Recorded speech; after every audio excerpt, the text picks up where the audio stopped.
आकडा तोच राहील का त्याबद्दल अजून खात्री नाही आहे, कारण जखमीची संख्या पण आहे.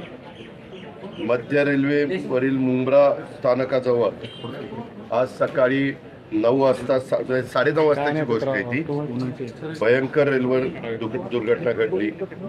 2 लोकल गाड्या एकमेकांच्या जवळ न जातात आणि तुम्हाला माहिती आहे की ठराविक वेळेस पीक आवरमध्ये लोकल गाड्या जवळ न जात असल्या तरी लोक मोठ्या प्रमाणावर लटकलेले असतात. प्रवासी त्यांना त्यांचा वेळ महत्त्व असतो, ऐकत नाही.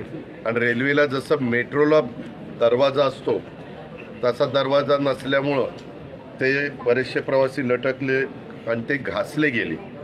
त्यामुळं 8 प्रवासी रेल्वे ट्रॅकवरच तिथं पडले. आणि या घटनेमध्ये सुरुवातीचा पहिला आकडा आला, त्याच्यामध्ये 6 प्रवासी दुर्दैवाने त्यांचा मृत्यू त्याच्यामध्ये झाला आणि 2 प्रवाशांच्यावर तातडीनं उपचार रुग्ण